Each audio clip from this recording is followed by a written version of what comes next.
Good evening, everybody, and welcome to Simracersworld TV, and welcome once again to the Porsche Club GB Sim Racing Series. We are here today for rounds 3 and 4 of the championship from the beautiful and much loved Laguna Seca in the United States. I'm joined again in the commentary box by the excellent duo of Jack Werrell and Peter MacKay. Jack, just starting with you, mate.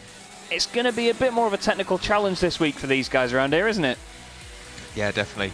It's one of those tracks where you can't really get a handle on it, or as far as I'm aware in my experience, it's properly undulating and the track surface does slightly change throughout because you've got well over sort of 50, 100 metres worth of elevation change from the top to the bottom of the circuit.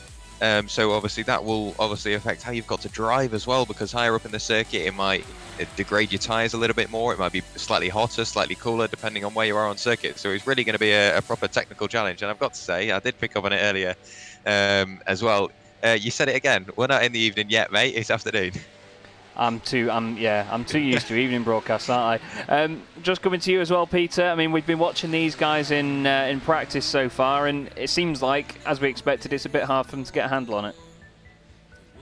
It is. The Laguna Seca circuit, WeatherTech Laguna Seca circuit, is one of the trickiest circuits in the world on either 2 or 4 wheels, and it's a track with amazing heritage and, of course, home to some of the most memorable moments in motorsport over the years. One thing that sticks in my mind is actually the 2008 US MotoGP, where Valentino Rossi overtook Casey Stoner going down turn 8 and turn 8A of the corkscrew. For our drivers today, it's going to test them even more than Donington Park did last week, and I think the key to the race is those who can be patient with their pace, not trying to push beyond their limits. It's really important at Laguna Seca to drive within yourself, and the one thing that's going to be really tricky, and Jack mentioned it, is the elevation change. Of course, these 911 GT3 Cup cars are notoriously tricky under braking. They don't have ABS. You can see there Danny Jones on screen doing a great demonstration for us. That is incredibly easy to do at the corkscrew. Just you want to get on the brakes nice and early there and get the car calmed down and just roll it down the corkscrew. That is not somewhere to try and take liberties. So I think the drivers who are going to prevail today are the ones that are going to be thinking long term about the championship and taking it nice and steady. And with that, you know, these 911 GT3 Cup cars, once you have a few steady laps, you build your own confidence. And once all the temperatures get up with the brakes, the tyres, and they really start to come alive, and they start to work for you rather than against you. Yeah, definitely, and it can be a very oversteery car, whether that be on the brakes or on the throttle. To be honest, as you've said, it's not the most planted car in the world. And don't forget, we have had a very interesting iRacing update since the first round last week. On Tuesday, iRacing released their new build. And we actually have now a new damage model on these cars, so we may see wings and bumpers and bits coming off. iRacing have been hard at work to make sure everything can be taken off, broken, flexed, whatever you need it to do. You will also see that the camera does change exposure a little bit. It will move around. I've not been on board yet to see whether the camera does shake or not, and I hoped it wouldn't, but yeah, apparently if you turn it off in iRacing, it likes to come back on, so thanks for that. You can also hear X Audio 2, which gives you a hell of a lot of noisy rumble on the curbs, and to be honest, Jack, I think that sounded brilliant then, don't you? Yeah, it just sort of adds on to how good a Porsche sounds. We said it at the first 2 rounds at Donington that these cars sound amazing, and any Porsche really sounds amazing, but these are standout, probably only second to the 911 RSR in my opinion anyway. And to add in obviously this X Audio 2, it just makes it so much better. You can hear the pops, the crackles, the bangs, every noise the car makes, it just adds to it. And we're in a beautiful camera angle at the moment looking backwards from Danny Jones, and you can hear the exhaust, and I'm guessing there might even be a little bit of overrun going into the Andretti hairpin. It's just a pleasure to ride on board and listen to all the crackles on the downshifts and even the pops on the upshifts. They've just made everything that much better, Chaz. And to be honest, I mean, backfire was all we were hearing in the build-up, wasn't it, Peter? We were getting very, very excited about all the noises and things, weren't we? We really were. I mean, these are, as Jack says, one of the finest sounding race cars ever. And of course, Porsche really do stick to, with their race cars, they do stick to the normally aspirated flat 6 engine that they have used for so many years in various iterations. And yeah, it's still a real treat to have these normally aspirated cars. And interesting the point you make about the new damage model, which of course just makes iRacing even more realistic than it already is. And obviously these 911 GT3 Cup cars have enormous rear wings on the back, but if we lose some of them, we might see a few 911 GT3 touring cars on the without the wing on track. And judging by the values of the 911 GT3 touring road car, that's the first time when you can have damage and increase the value of your car. Yeah, most probably. As Austin Gretorix is going about doing that himself, but he's going to modify the front end if he's not careful. He's just going to... Oh, he just keeps it out of the wall. I was just thinking, it's like he let off the brakes there just to say, I'll let the tyre wall do the braking for me. We have Luke Holroyd on track from Porsche Sport tonight, and this afternoon. Sorry, everyone, I'm not used to daylight, as I've said in the YouTube chat. And to be honest, Luke is in one of my favourite ever Porsche liveries from one of the old, I believe it was the 996 GT cars. And it's a very striking livery, and I know that this car had a bit of a wild ride at Le Mans many years ago, didn't it, Peter?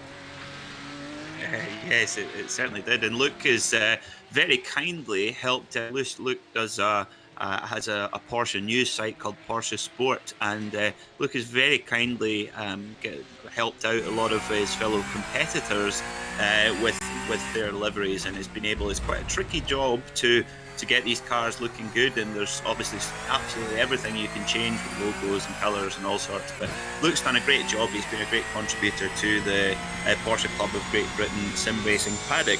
Speaking of that paddock, we have 3 newcomers this week. We have Charlie Oliver, Oliver Carwadine, and Paul Stout. So welcome to them. We're looking at Charlie Oliver on screen in his number 9 car. So welcome to them.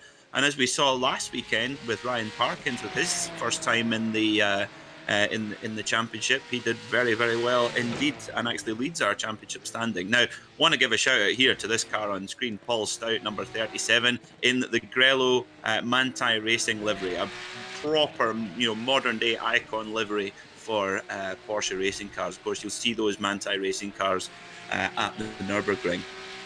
Yeah, you will not miss that in a hurry, will you, Jack? It's a very standout car, especially with the new exposure on the cameras as well. It's going to be pretty hard for us to miss that. So you might see him distracting drivers from behind in the mirror when he tries to come through.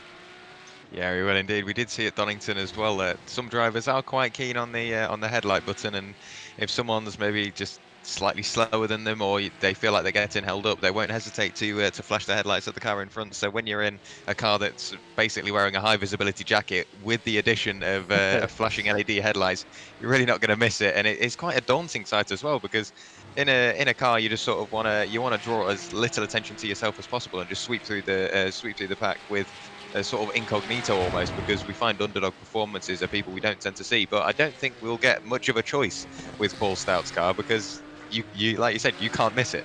Yeah, definitely so. And Peter did hint at the championship standings not too long ago. Ryan Parkins, who we're looking at now, is your championship leader. We'll bring up the points for you. You can see he's on 42 points. Matthew Dorrington and Matt Kyle Henney, who both won a race each last week on 41 points, are not here. So Ryan's got a perfect opportunity there to try and open up his championship fight. Mark Bow, I'm still not decided on how I'm going to say that one, so we'll go with it. It's going to be in 4th place, and he has 29 points, so still a bit of a gap back.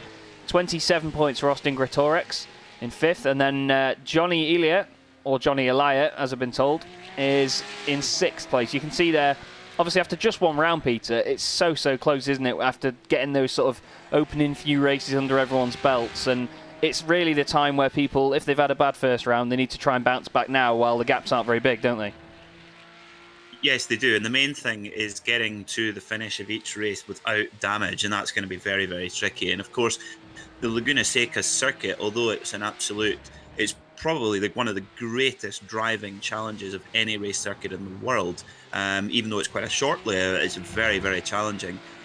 But it is notoriously difficult to overtake. There is very, very little room. The track is narrow, so it's going to be tricky. So you're going to come down to patience. There's no point trying to force a move that's not there. Stay patient, and if you can if you can run 2 clean races, you're definitely gonna gather a good bunch of points as well. Now, interestingly, in practice, looking at the times on the left-hand side of your screen, Dan Beatty, who currently sits on 0 points, had no points at all from Donington Park race. He is set a 1 minute 24.9 in his 91 machine with the excellent, almost Earl Bamber Motorsport livery. You can see the New Zealand fern, silver fern, along the side of the car there. Very, very impressive. And also we've got Ryan Parkins as well. He's just put in his fastest lap of the day in 2nd place, but over 2 tenths back. Austin Greatorex only 3 tenths back. Carl Sharkey only 3 tenths back. Gavin Hall's only 4 tenths back. So a huge improvement in terms of people coming up to the fore. We saw quite a big split at Donington between the fast guys and the rest, but it looks like that gap is going to be a lot closer, with the top 9 covered by just a second. Yeah, there really isn't much spread, is there, in the top few guys? We may have, like you said, a bit of a breakaway for some of them, but we have qualifying to come now. So Ryan Parkins then, he was right up there in the first session, but Dan Beatty, let's see what he can do. All the guys managed to just sneak out the pit lane now. And track position around here, Jack, as we alluded to before, that it's going to be hard for them to overtake. Track position's everything here, really, isn't it? It really is. We've mentioned the undulation and the tight and twisty parts of the circuit. And it's only 3.5 kilometers long, so it's not the longest circuit in the world. And it's not exactly the widest circuit. Yes, there are some points which do sort of offer up some nice overtaking opportunities, for example, into the braking zones for various corners, like turn 2, the Andretti hairpin at the bottom of the hill. That's going to be quite a hot spot. But yeah, it's going to be tricky for everybody just to get the bit between their teeth, because it's going to be a balancing act of aggression but also defense, because it like I said, it's not the longest circuit, so I'm going to find it tricky for the drivers to spread out throughout the race.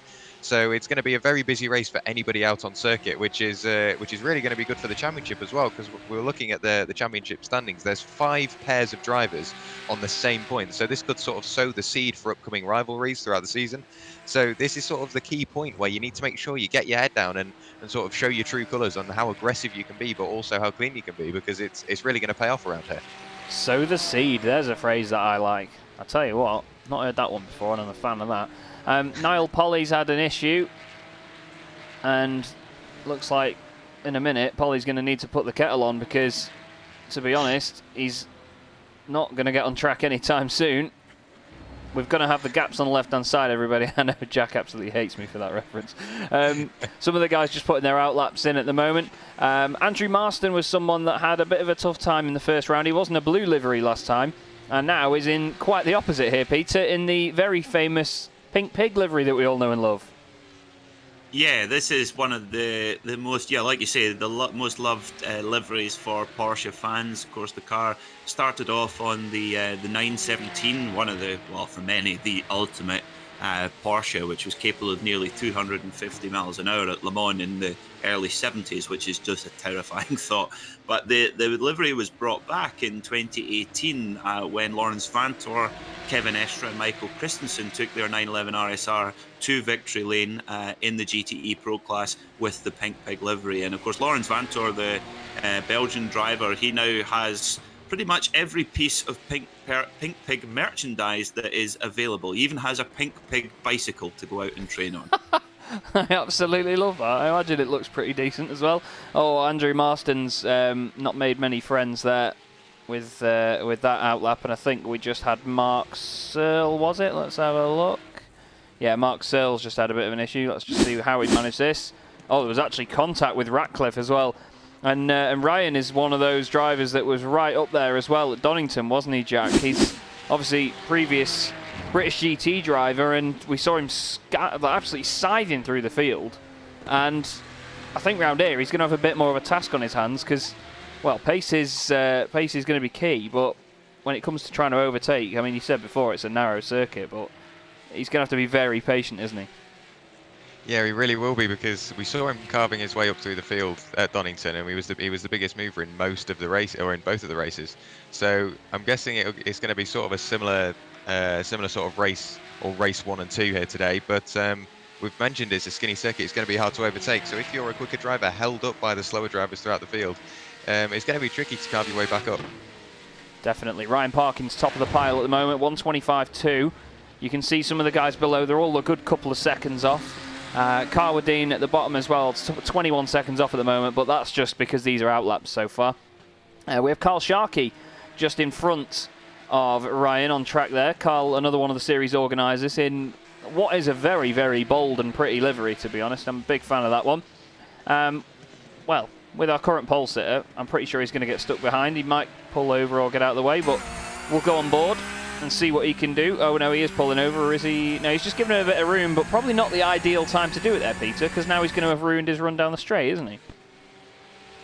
Yeah, but he's got time to. The good thing about Laguna Seca is it's quite a short lap, so you can afford to scrub one or two. I think the main thing for these drivers is we must make our viewers aware that the setup on these cars is identical. So each driver has been given an identical setup to install on their car, which is brilliant, which really helps the fairness of the competition. And also that setup, I've driven the car a few times myself, and it really helps the car's tendency to oversteer on the application of throttle on exiting the corners. So that's helpful. However, in qualifying, of course, they all begin qualifying with the same amount of fuel. So of course, the more laps you can do, the more fuel you use up, and therefore the lighter the car becomes, and it becomes then a bit faster. So I think as long as you're out of pit lane straight away, and as long as you're circulating all the time, that means you can put some fast laps together at the end of qualifying as the car gets lighter. So watch for that for our drivers. Now, talking about Carl Sharkey, we saw Carl following, I can't remember exactly who it was, I think it was maybe Matthew Donington. Carl Sharkey on screen right now did a great job of following Matthew Donington and using him as a reference point, and really dragging himself up the grid. But I think Carl's been putting in the seat time this week, because he is really up to a fast pace already, sitting currently provisional second on the grid right now. Yeah, he's right up there and in the fight. There are a lot of names up there as well that could do very, very well today. Paul Rieger, we've not seen much of Paul yet. Big fan of that livery. And Paul had a nightmare start in one of the races at Donington last week. Unfortunately, got on the grass, and I think he just lit up the rears and spun the car around, and it went into the pit wall. Not the ideal getaway, as we saw the Raw Aiello do that in the British Touring car in 1999. So I'm pretty sure he didn't want to replicate that, but he did a good job of it. Here's James Cummings in the number 2 machine. Quite a pretty livery on that one, nice and simple, but it works. And here's Johnny Elia as well at the moment in his very, very bold and beautiful yellow livery with plenty of marks and bits all over it. It's certainly an in-your-face one. And this is obviously the point where me and Jack and Peter always tend to go, oh, I like that livery, or oh, I like that one. We promise we will stop at some point soon. Jaroslav Shabula in the YouTube chat says, hello all, is this series open to register for sim races?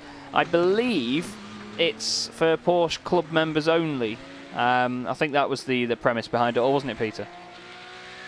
That's correct, yes. So it's the Porsche Club of Great Britain have a really active community, both for road cars and for motorsport as well. So you'll notice on some of the cars you'll see logos like Pirelli, Omologato watches, and Petro Canada lubricants. You'll see on Mark Phillips' car, you'll see the windscreen strip has Petro Canada lubricants on it, and those are the sponsors that support the real world version of the Porsche Club of Great Britain motorsport activity. So yes, so it is exclusive to Porsche Club of Great Britain members. So if you are a member, please do get in touch, and you can get involved as well. I believe we've got such a good response to season 1 that already the season 1 entries have been now closed and basically put on the list for season 2, which is very exciting. Yeah, definitely. We should have a massive grid. I mean, we've already got a big grid of these guys anyway, but having a big grid for season 2 is going to be even better. And it's good that the championship's got such good traction to start with as well. It's often very difficult in sim racing to get a bit of traction in your championship and really grow it, especially in, I mean, no disrespect to these guys, but there are a lot of Porsche championships. I mean, there's Porsche championships all over the world, isn't there, Jack? I mean, they're sprouting up everywhere because it's such a popular formula. But to get it going in sim racing as well, where it's even easier to set one up, it's great to see that it's thrived so much, isn't it?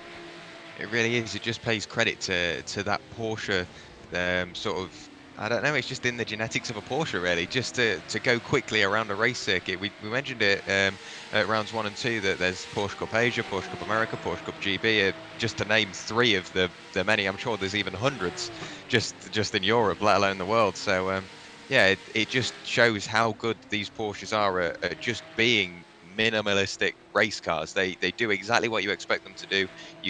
They're sort of quite leveling as well, because everybody can push to a point before it starts to affect you negatively. Like, we've seen a couple of cars going backwards, going the wrong way, and just taking a short trip through the gravel. So it just shows that these cars, they're perfect for anybody just wanting to hop in what truly is a race car. Yeah, definitely. And these things are often built as customer race cars as well. I mean, the Porsche Cup GB, the Carrera Cup GB, is a prime example of that. I mean, walking through the paddock, you see just how many of them are labelled as customer cars as well. It's pretty amazing. We have Ryan Parkins then top of the pile at the moment after 10 minutes of qualifying in the number 25 machine. Dan Bathy is second at the moment, or Bathy, I'm still not decided. Carl Sharkey is third as he goes through the corkscrew there. A little bit of gravel on the inside, but it's not going to harm his time. Paul Rieger's in fourth, and he's off the circuit, unfortunately. It's easy to do down there, easy to do. And James Cummings is up to 5th place, and to be honest, I mean, he didn't light the world on fire. I don't actually think he was at Donington, was he, Peter? It's not a name that... he certainly wasn't up there fighting for a lot, was he? No, he's currently sitting in 13th position on 13 points. And his average start was 13th, and average finish was 14th. So yeah, right. The one thing for those who haven't seen the opening rounds from Donington Park, when you go back, particularly race 2, it was attritional, shall we say? A lot of damaged cars and things like that. So I think there was a lot of lessons learned from last weekend, and I think. Well, we're going to see, I think, a little bit better discipline for the drivers, possibly. But I cannot stress enough just how hard this Laguna Seca track bites and how hard this car bites if you get it wrong, you know. And I think the one hotspot we really have to look out for is going down into turn 1 for a couple of reasons, because we will be doing a standing start as well, so the tyres will be absolutely stone cold, and more importantly, the brakes will be absolutely stone cold. So the first touch of the brake coming into downhill into turn 1 and 2 at the Andretti hairpin will be incredibly difficult to modulate, because these 911 GT3 Cup cars do not have an anti-lock braking system, and of course with the unique layout of this GT3 Cup car with the engine right in the back, it makes the braking, especially on downhill, very, very tricky indeed. So getting through that first Andretti hairpin is going to be critical. It really is. It's going to be a big bunch up as well, with the whole field heading down there for the first time. And these guys as well usually run quite a rearward brake bias on these cars. With a lot of the weight being at the back in the engine, it sort of drags the back end of the car having such a rearward brake bias, and it means that the front wheels obviously don't lock as much. They can try and get it turned in and use that rear wing to really push the rear into the ground. And it's one of those sort of balances that you usually have to really think about with race cars, isn't it, Jack? But as Porsche have this layout that Peter's just mentioned, with having the engine so far back, it can actually help drivers out in that respect. It really can. I know I'm personally a fan of understeer over oversteer. I guess I can just control understeer a little bit better. So I'm not the best of mates with these Porsches, because they do like to wag their tail a little bit. But it looks like everybody's sort of got it under control now. They've had a couple of races just to get used to that pack racing mentality with these cars. It's obviously a massive learning curve as well, because yes, this does get very, very close to the real life thing, but you can never get it exactly bang on. So it's a learning curve for everybody as soon as you either swap from real life racing to sim racing, or the other way around. So it looks like everybody's pretty much got it under control. You're almost going 3 wide into the final corner. Getting past some lapped traffic. That was Sharkey. Yeah.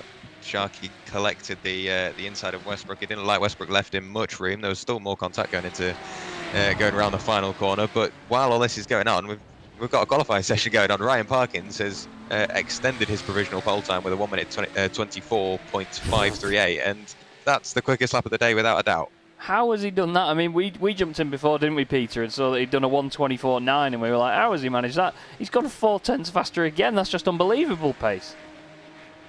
Yes, that is very, very impressive indeed. And of course, we're probably at the absolute sweet spot. We're now in the real golden zone now for these cars, because the tyres are up to temperature, the fuel load is coming down, and the tyres will still be at their optimum performance. Probably down to just the very latter part of the qualifying, the tyres might start to drop off a little. So in the next few minutes, this is where the drivers need clear time. And we're looking at Dan Bailey on screen.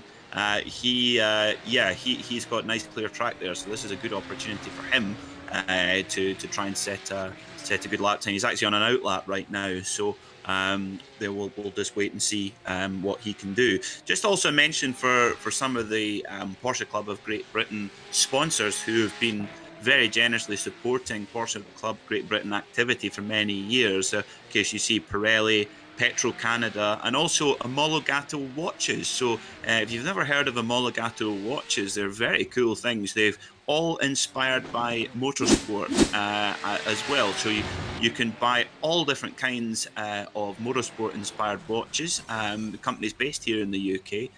So check them out as well. And of course, Pirelli provided the tyres for Porsche Club of Great Britain Motorsport for many years. And in fact, Porsche were the first brand to approach Pirelli to make a specific tyre for their vehicles. Smashingly said. And yeah, a lot of support for the championship, a lot of support for Porsche Club GB as well. And it's great that it can all be rolled into one, really. It's come into a very, very interesting sim racing series that we have here now. So much talent up and down the field, and such a spread as well in terms of driver's pace, driver's confidence. And when you've got the same car and the same setup, it really does promote that brilliant racing that you're going to see throughout. Just looking at the number 80 car here of Oliver Carwadine in 16th place at the moment on a 127.1.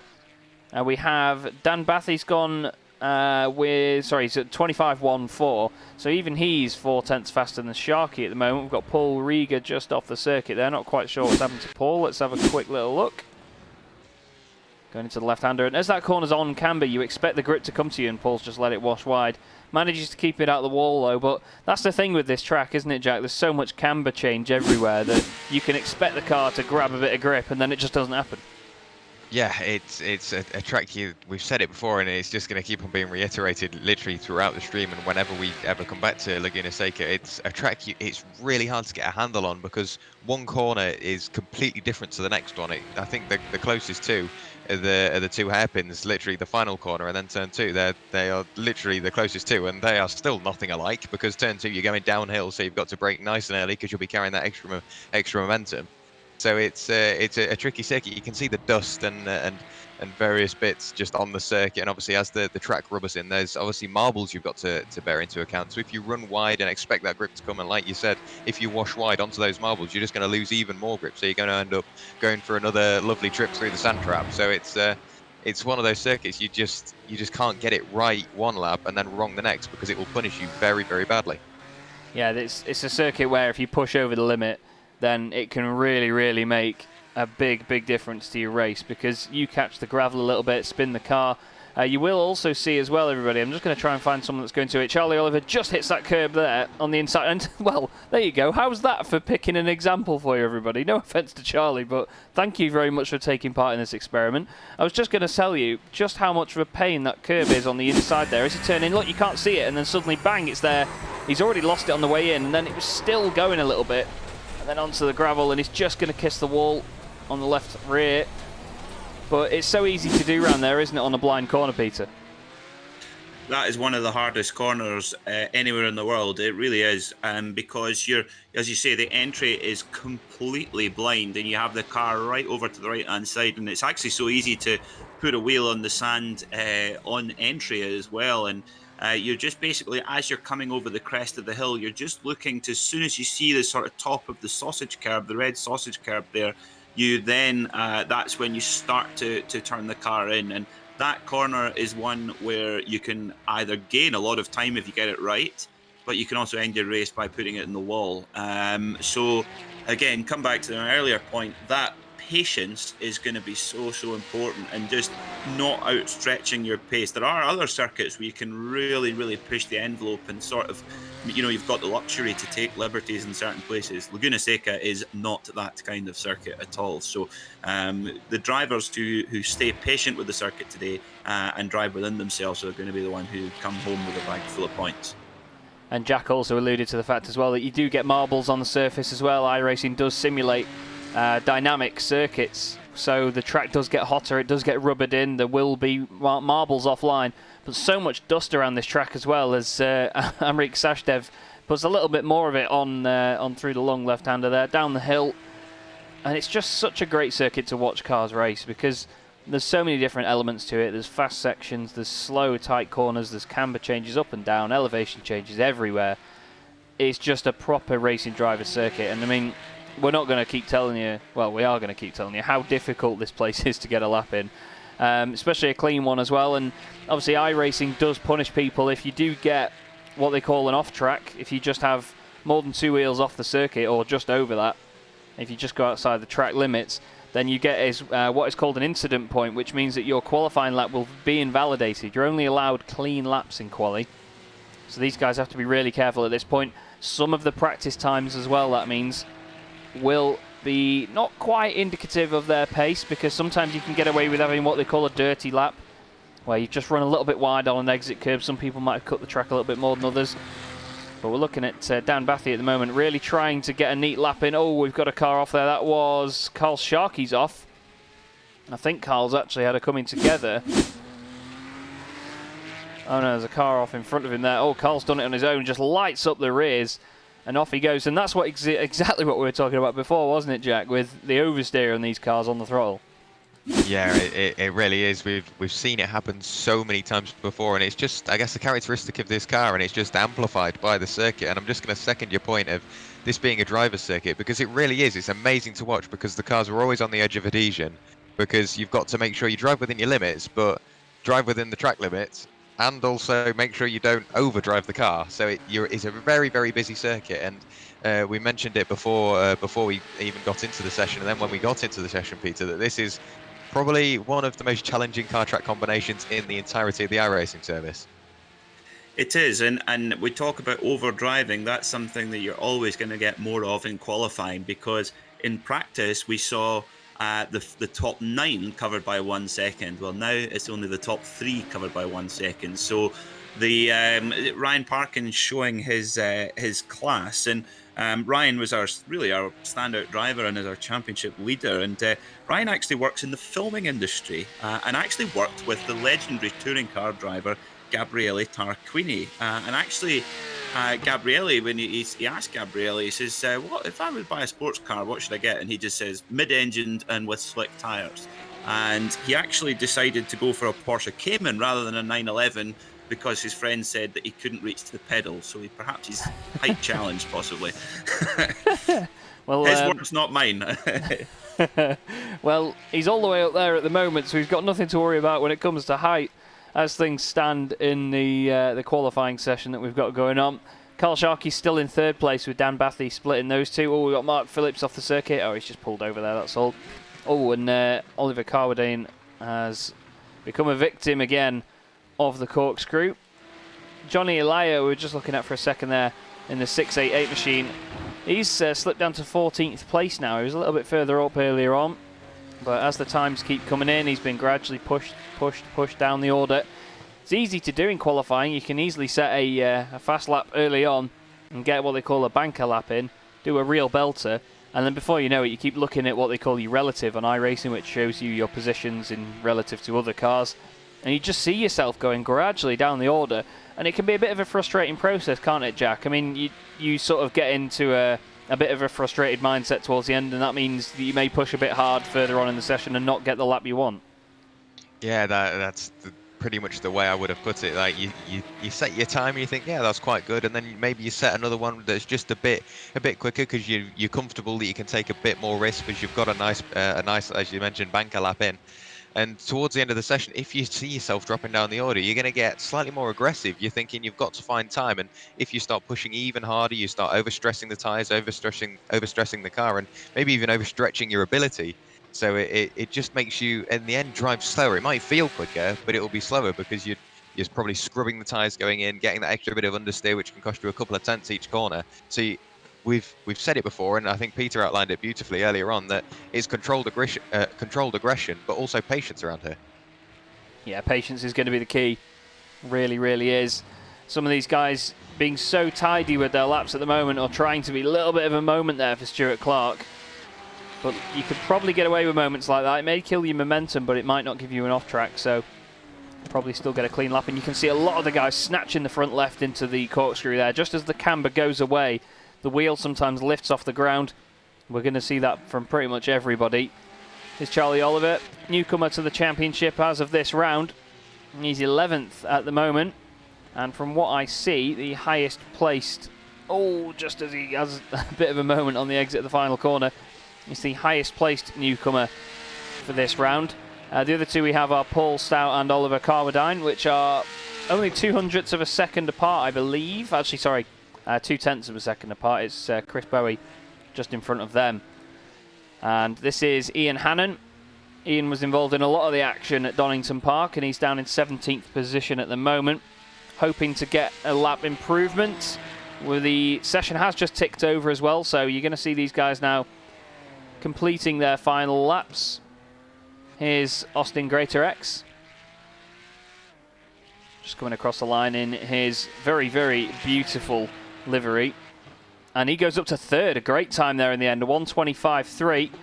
Still 0.8 off the fastest time in the session though. Just behind him we had Ryan Penny completing his lap. We've got Luke Holroyd just coming down the hill now.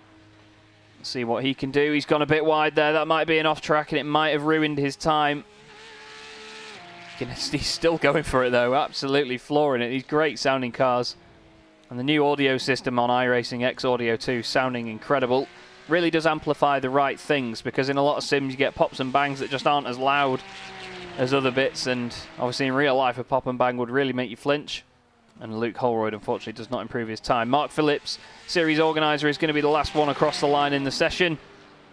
10th at the moment, and he does not improve. It's just to get a bit more time in, I believe, on that front, because 5 minutes 23, not going to really challenge the leaders, is it really, Peter?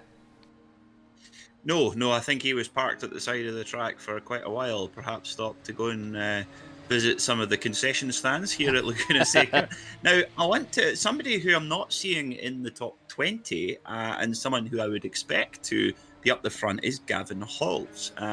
He does have a good pace here on the iRacing simulator, but I don't see him anywhere in the top 20 right now. So strange to not see him featuring in this qualifying session. Yeah, I think he may have had some sort of issue. I did see earlier on that he'd disconnected from the session. He's not even put a time in, so interesting to see. Hopefully he can get in for the race and we could see him come through from the back of the field, but you never know.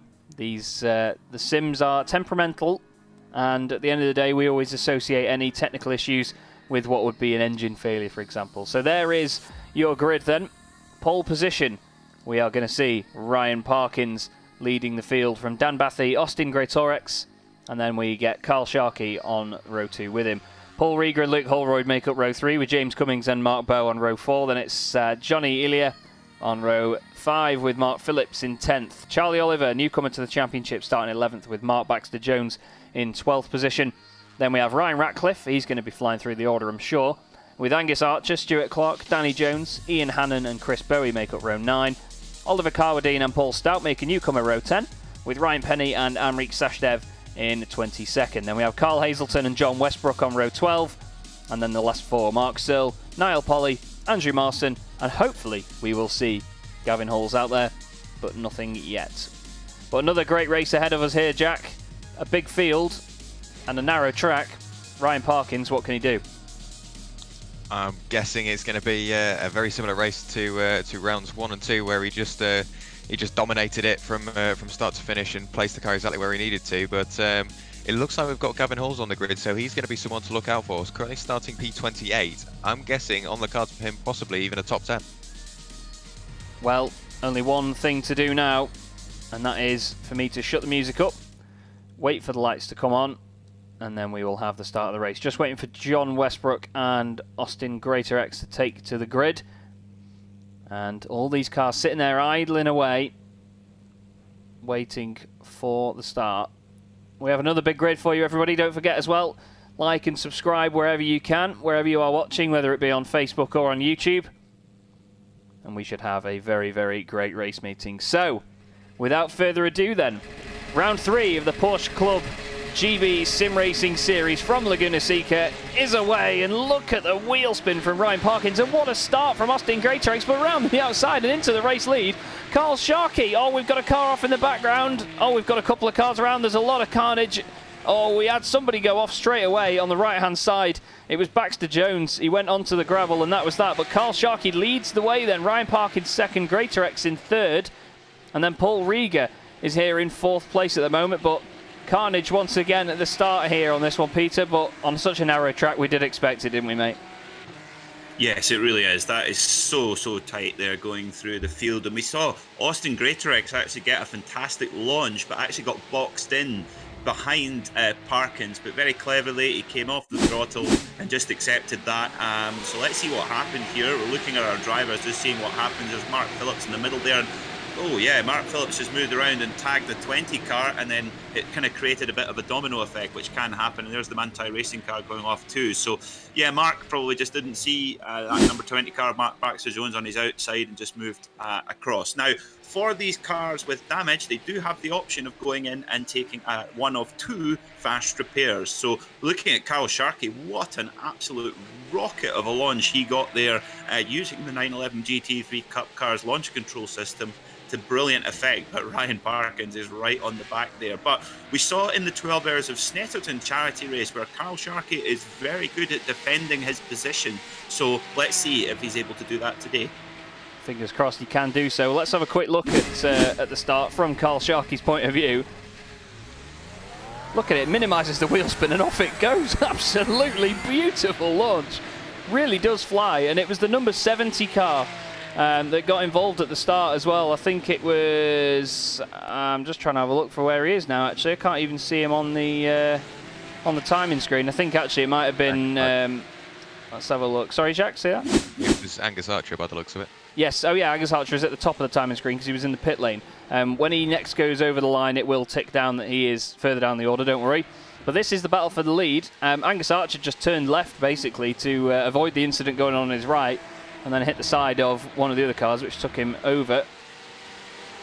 And that was that, and they went over to the right-hand side. So, we have Sharkey leading the way, just behind then, Ryan Parkins, down the corkscrew they go, brilliant view. And behind them as well, behind Parkins, it's Greater-X and Rieger very close together. Some good battles going on all the way up and down the order into the corkscrews. A bit of a check up here. Some of these guys trying to behave themselves. We're going to see a lot of manoeuvres going into there today, aren't we, Jack? We really are. It's almost a blind apex on both sections of the corkscrew turn 8 and turn 8A. So you've got to be really careful not to be over ambitious on the brakes. But you can see on the left hand side how many places people have gained. Gavin Halls, we mentioned it at the start, and he's just proved us all right. 12 positions gained already for him. So he's gone from P28 up to P16. So a great start from him. And we were looking at Carl Sharkey at the time, where we did mention he got an absolutely amazing start, but Parkins, it was that wheel spin. And it's not just like you get that on the start coming out of corner, sticking a picture. Well, we've got a car going sideways across the Andretti hairpin. He manages to avoid everybody, and everybody manages to leave him enough room. That was Danny Jones in the Haribo car, now missing a rear wing. So showing off the damage model to great effect. That was, I can't decide whether that was luck or skill. It was scary, I can tell you that much. He had already lost the wing, and I think as he just got on the brakes there, no downforce on the rear, that car is going to be handling like a pig. It's not painted like one like the 111 machine is, but certainly is going to be handling like one, I'm afraid. Yeah, you can see he's having a lot of issues, but that just shows really the sort of realism of iRacing at the moment, doesn't it, on this one, Peter? The fact that the damage does affect the cars as the change for the lead has happened. Yes, it is just getting better and better all the time. You know, they update, they have a big update every 12 to 13 weeks, and it just makes such a difference all the time. You know, But yeah, that's so we've got our first GT3 Touring out on track there, the Haribo GT3 Touring. But do remember, we must mention the fast repair. You know, our drivers can use up to 2 in each race, as we see Austin Greatrek look to go round the outside, coming down into turn 1 and 2, which is a big move. But Sharky defends his position. Yes, that fast repair basically means it's Riga very late on the brakes there, and Austin having to actually move to avoid the collision. Yes, so the fast repair, they can come in and take pretty much it's an instant fix. So you just come in, stop in your pit box, and then you can get back going again with your car at 100%. However, the pit lane here at Laguna Seca is very long. But if you're someone like Danny Jones in that Haribo car, where the car is clearly a handful, I would come in and take that fast repair and just take your medicine, which he has done. Yep, there it is, restored to former glory.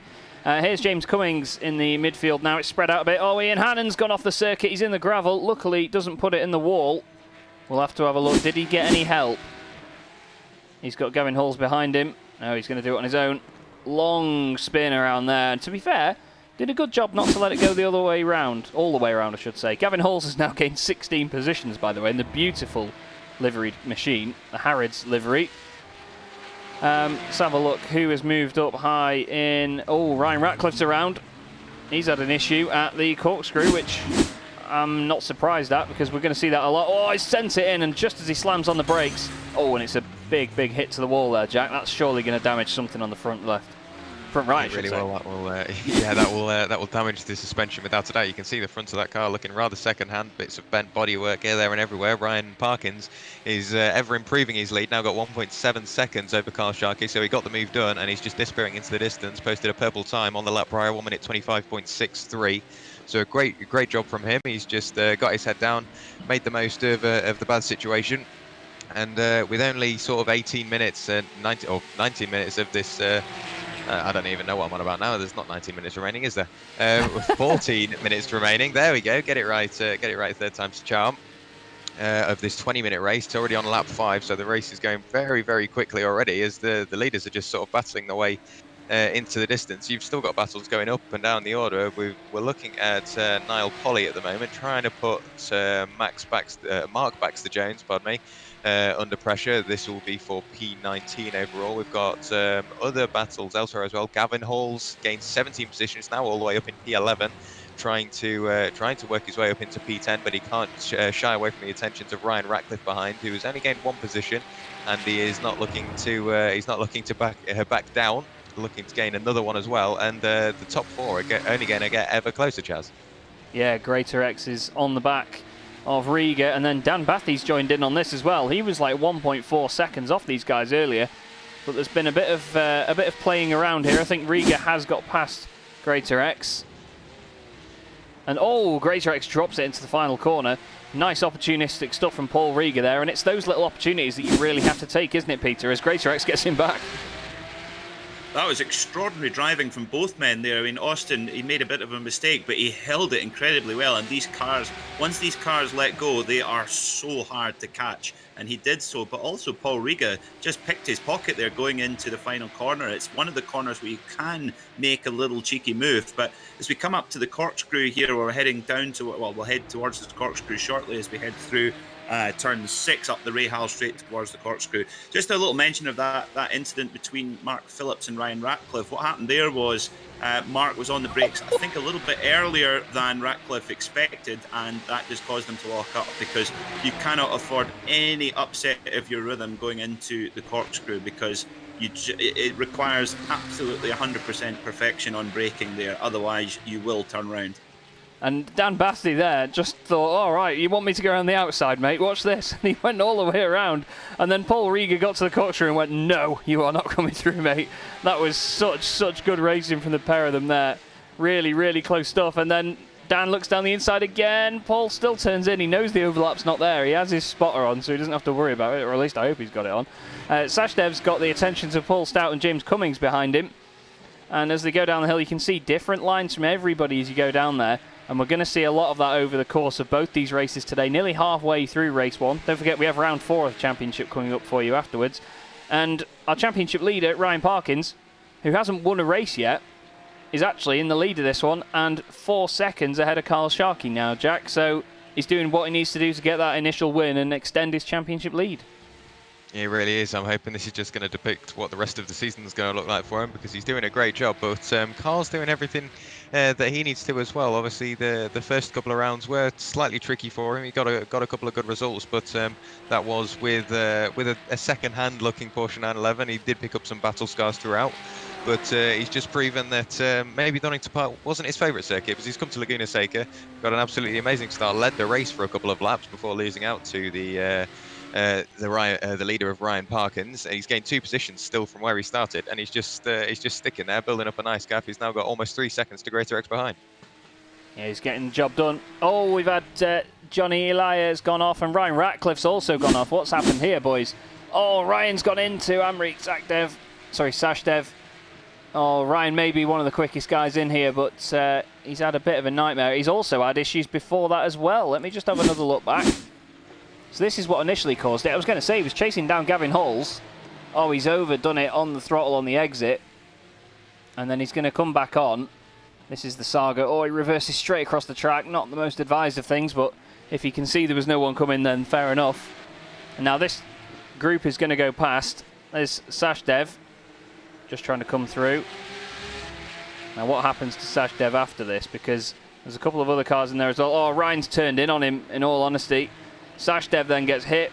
Does he catch anybody else? No, he lets the car roll straight. And to be fair, that was really good thinking on his feet. Yeah, he may put it in the wall and break the wing, but that was really, really good thinking on his feet there. You can see it's still rattling around a bit though, isn't it, Peter?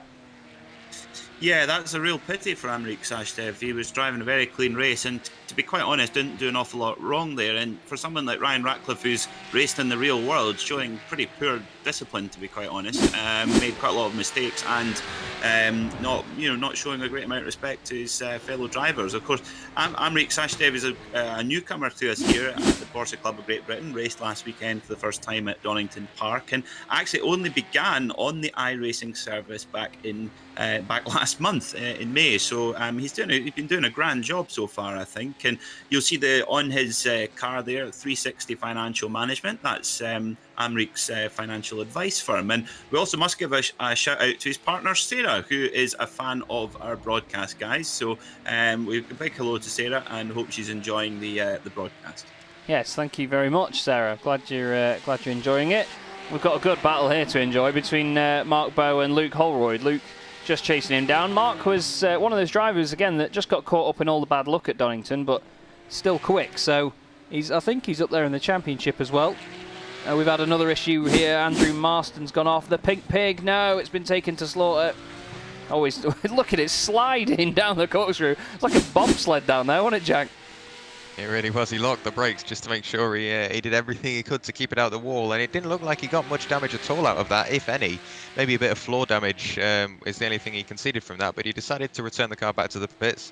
Well, speaking of damage, Johnny Ilya, the front of his car is looking slightly squished on the front right. I'm not sure what's happened to him. Amrik Sashdev rotated the car through what was only just about 90 degrees. That could have been because of the wing on the back. This is now just turning into a highlights reel. We've got Ryan Penny slinging the car through 180 degrees, now pointing the wrong way. So he decides yet to do the clever thing, rotate it the reverse way over the gravel.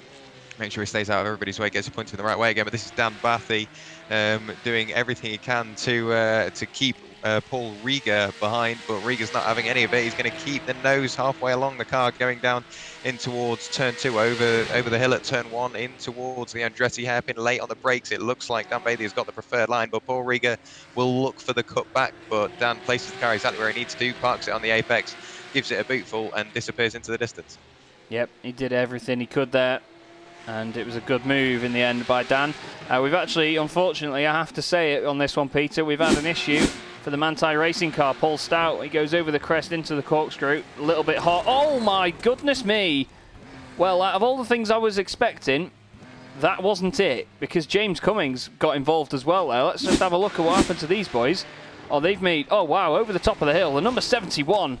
That was a massive, massive hit. That was huge. Really huge. Yeah, that was an enormous accident there. And do you know what? Although it looked incredibly dramatic. It took only the smallest of mistakes. It looks like maybe the 71 car, and oh my word, the 71 car and the 2 car had just maybe got into contact on the brakes, and of course as soon as they lose the traction on the braking, the car just slides forward like it's on ice, and that was exactly what happened there. For that 71 car of Chris Bowie.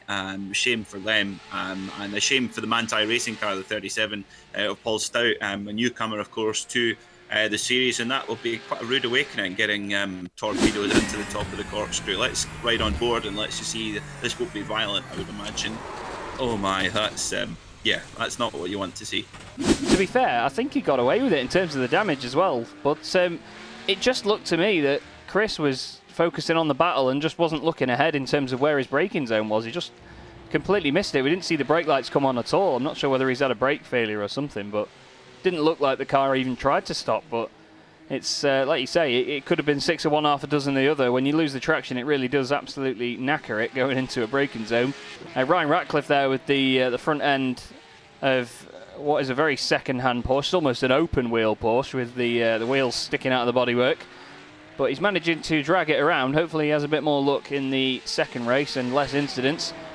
And Dan Bathy now is starting to gradually pull away from Paul Rieger. I was going to say before that these two were completely inseparable, but it seems not now. Gavin Hall's a bit of update on his progress. While the front of that car has seen a little bit of action, he's gained 19 places. I'll show you on the left-hand side. Niall Polly as well has gained 10 positions a little bit further down the order, but wow, 19 places is not easy to do around here, Jack. Oh, I've said that about Niall and he's in the wall. There's commentator's curse for you.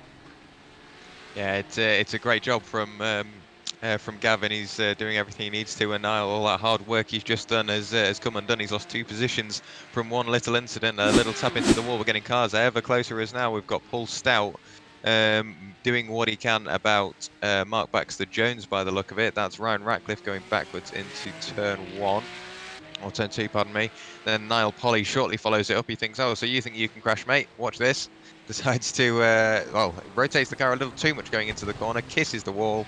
It doesn't look like he got much damage out of that. Maybe lost the wing mirror. Yeah, the wing mirror just popped off it, didn't it? He's got it back going again. Brakes very late going into the corkscrew. Locks up one of the brakes. And just manages to weave his way through there. But Niall, he was doing everything he needed to, and it's just come undone for him. Yeah, it's so easy to do though, isn't it? I mean, Peter will tell you as well, if you're going around, you make one mistake, it can just frustrate you and sort of snowball a little bit, can't it, into more mistakes? Yeah, yes, it can. And also for those drivers who are having to nurse damage, I mean, even these cars at 100% performance are a big enough handful as it is. And if you've got, damage from the bodywork and a loss of downforce, or even the steering, damaged steering or suspension, that just makes the job even more difficult. We see that with Ryan Ratcliffe with his cars in a lot of damage. So I think for the drivers who maybe take damage, just having to take the medicine and go into pit lane and take that fast repair and get the car back to 100% and try and get it to the finish is certainly advisable. I have to say we've been treated to a great battle between Bede and Riga, and the thing with Paul Riga is he's a very smooth and consistent driver, but when it comes to a battle, he will not think twice about jamming it up the inside. He's a very, very strong competitor, but Bede's been the match of him so far in this first race of the day. Yeah, that's the thing as well. If this sort of front group, even if it does break away, there's still some great battles in there. Oh, the car rejoining right in the middle of the circuit. Oh, no. That was Mark Searle. Joined right back onto the racing line. And, I mean, we've seen that some of the guys in here aren't as experienced in iRacing or sim racing in general. They have literally got onto iRacing for this. But do you think that was a bit of an experience there, Jack, in terms of coming back on? Because it wasn't the ideal rejoin, was it? No, it really wasn't. It possibly could have been a bit of inexperience, but it's one of those things where if you don't check your mirrors rejoining the track, it just shows what consequences you can get from it. And that's, it's racing. It's not something we like to see, and it's not something you tend to see, but it does happen. And yes, that could lead back to inexperience, but it's one of those things you've just got to keep your head down, get on with it. And we've said we've got 2 fast repairs just to keep the racing nice and close. And with only 1 minute of the race to go, I don't think that will have affected massive amounts. No, that's the thing. It's just damage limitation, I think, now maybe. We've had... Oh, who is that going off there? Gavin Halls is around. There's been an issue here. Amrik Sashdev as well has just had a bit of an issue. What's gone on? Gavin... Oh, okay. Amrik slams on the brakes. Whether he got a slowdown or something. Oh, Gavin, no. No, don't do that, mate. You don't want to be reversing right into the middle of the circuit. I think Amrik might have had a slowdown. Let's see if we can... Yeah, he must have. And then Gavin's just gone piling into the back of him. Again, just a bit of scruffy driving here and there a little bit, isn't there, Peter? Yeah, it's getting quite scrappy at the end of this part here. Just to mention about that incident between Mark Searle, that was Mark Phillips that he took out there, who was battling with Mark Bowe for 7th and 8th position. Now, that's a little bit like if you're a Formula One driver and punching Bernie Ecclestone in the face, because Mark is our ringleader here and does a great job of running the series and has done a fantastic effort at getting people along. But remember that we can't hear it, but most of the drivers are connected by voice chat, so I can imagine that it's animated right now. Oh yeah, definitely animated is the word. But Ryan Parkins is out of the final corner. Has already won the race. He's crossed the line. The system just tells me we've got the checkered flag now. Carl Sharkey has finished second. Austin Greatorex finishes third. Dan Bathy's going to finish fourth with Paul Rieger in fifth. Sorry about that, everybody. It literally just came up checkered flag in the corner while they were already at turn one. Mark Phillips crosses the line in sixth. Bernie Ecclestone himself. Luke Holroyd just behind him there. First round of the championship for Luke, finishing seventh. Mark Bowe finishes in 8th with Charlie Oliver coming across the line. Good debut for Charlie. Number 9 car finishes 9th. And then Johnny Elia finishes in 10th. And a slightly exciting and action-packed race there for us, Jack. And not so much carnage. A little bit of scruffiness here and there. But it makes it all the more interesting, doesn't it? It really does. That's probably the politest way to put it. Yes, at Donington Park, it turned into a touring car race. There was cars in the air, cars upside down, and various other bits. But we'll just gloss over that. We did end up with some good racing in the end. And here it's proven that maybe a car track combo that you wouldn't necessarily put together on first thought. You can see Sachdev still struggling with that final corner. He's dropped way back now, right the way down into P23, which is not where we're expecting him to see. Can he keep P23 though? Because he's got the number 80 car chasing him to the line. It looks like he does just about keep 23rd position. And I'm just going to go back to our eventual winner, Ryan Parkins. We got in front and got the move done quite early on in the race on Carl Sharkey, and we said we could expect him to disappear into the distance. By the time he crossed the line after the 20-minute race and completing what was 15 laps of the Laguna Seca circuit, he was 7 3/4 seconds ahead of Carl Sharkey. So it just shows as soon as he gets out into some clean air and he avoids all the carnage, he can just disappear. Yeah, definitely. It's not easy to do in any series or any circuit, but he certainly did fly. We're just seeing whether there's anyone else left to cross the line or finish up. The session is just finishing now, and we should have the race results for you. There we go then.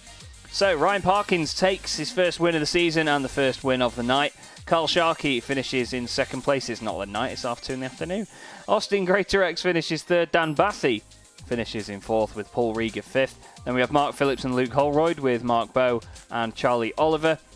And then it's Johnny Elia finishing in 10th place. And then we have Gavin Halls, who gradually did make a lot of places in that one. 17 places gained, with Ian Hannon, Mark Baxter-Jones and James Cummings, with Paul Stout finishing in 15th, just ahead of Ryan Ratcliffe and Oliver Carwadine. And then the cars that were a lap down or more. Angus Archer, 1 lap down there with Danny Jones and Niall Polly.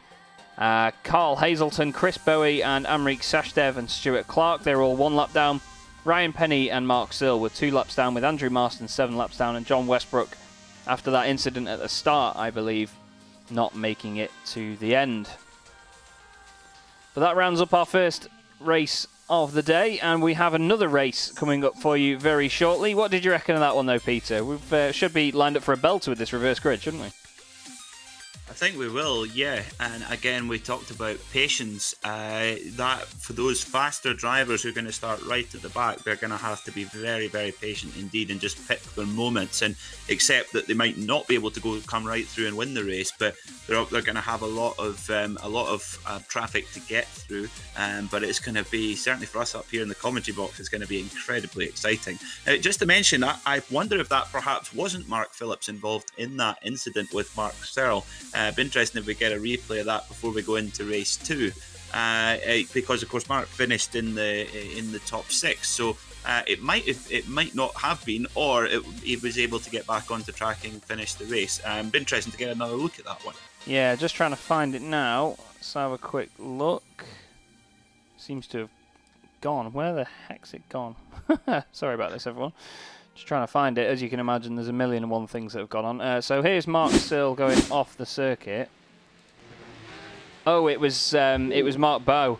Mark Bowe got into it. Mark Bowe. They've got quite a similar livery, don't they, with that blue and kind of quite bright colours. And Mark Phillips' car looks very, very similar to that. So it was Mark Bowe he made contact with. I think you've got a different livery to me. It's grey on my screen. I've got plain grey. So there's one of our examples how we've got some different liveries for you, everybody. But yes. If you join Peter, Jack and I in about 5-10 minutes, we will have round 4 of the championship coming up for you.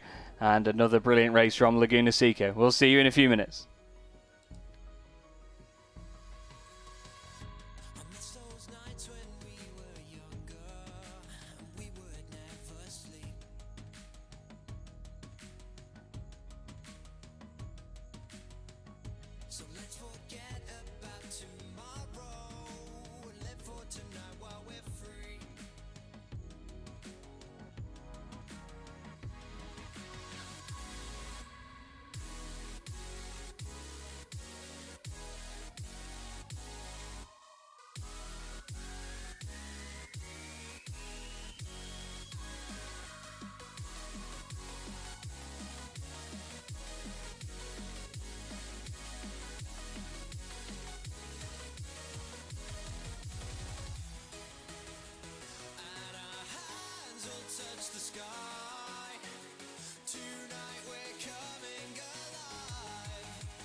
guy's not driving. I don't know. Welcome back, everybody, to the Porsche Club GB Sim Racing Series and Simracersworld TV. I'm Chaz Draycott with Jack Werrell and Peter MacKay in the box with me once again. And guys, we had quite an interesting race one there. I'll start with you, Jack. Little bit of carnage at the end, but some great battles all the way through. Yeah, there really was. There was battles for the lead, battles for sort of the bottom places of the order, and it just developed into what was quite a nice race. Yes, there was a little bit of carnage at the end, a little bit of carnage at the start, and filling in the bits in between. But it eventually turned into what was quite a good race, and there was a couple of sort of duo battles and maybe even trio battles throughout. But I was just figuring it out while we had that little break. We're going to go to Gavin Halls, obviously. He had an absolutely amazing race, and he gained 17 positions from where he started. And from where he starts in race 2, if he does exactly the same and gains 17 positions, he will be in first. Well, let's hope he can do just that. It'd be great to see him fly back through the order. Peter, we saw a lot of guys have mixed fortunes in that one. Some of the guys at the front obviously having a great scrap, and we saw that patience wasn't always on the side of the guys coming through, was it? No, but it's easy for us to say up here in the commentary box, of course. I guess that's why we choose to be commentators. I think yes, it's so hard to keep that in that mindset to really just try and do damage limitation, and also we saw a lot of people getting caught up in other people's accidents as well, which is really frustrating when you're behind the wheel. If you're driving safe and clean and you get taken out. But that is motorsport. That happens in the real world just as much as it happens here. So it's going to be, the reverse grid races are always so exciting. We see them used to great effect in race 3 in the British Touring Car Championship, and it's going to be great to see Beatty and Riga and of course Ryan Parkins, our now standout championship leader, see them cut through the field. But again, patience is going to be key. It really is. We're going to hopefully see some of these guys have some good runs through the field. Baxter Jones had a bit of a nightmare start to his first race, obviously going off the circuit on the right hand side to try and avoid the incident. He had a little bit of a help with Mark Phillips. But in these starts, I mean, we said it earlier on, didn't we, Jack, that it does narrow down a lot, and we're going to see a bit of argy-bargy here and there. To have it so early off the line, I didn't think we were expecting that much. No, I definitely wasn't, and we did say it was quite a skinny circuit, and obviously with everybody getting nice and close at the start, it's really congested, if I can get my words out. 28 cars all heading up the hill here at Laguna Seca through turn 1 and into turn 2. It's not the widest part of the circuit, so it's a lot of cars to get through there cleanly. So I'm guessing once again there will be a bit of trading of paints, and maybe some wing mirrors don't quite get to turn 1. But I'm hoping this time that we get everybody through turns 1 and 2, and hopefully the rest of the race. Well, we'll have to keep an eye on some of the guys that were up there in the first race. Ryan Penny is just managing to circulate again now. He had a bit of a rough ride in that one as well, but again, he's got the novice sticker on the back, which is just a lovely touch, I think. I really, really do like that. And he's still getting to grips with the car and iRacing, I believe. Here's James Cummings, who was involved in that massive, massive accident in the first race going into the corkscrew. But as we said before, Peter, it's so easy for these guys to do that. In a battle, you can just have a lapse of concentration or miss a braking point or, a little bit of contact, and it can cause massive consequences, can't it? Yes, it can, and with a relatively short race time, you don't have much time to recover from an incident. But we must remind our viewers that our drivers have access to 2 fast repairs if they need them, and we saw a lot of drivers struggling on with their damage.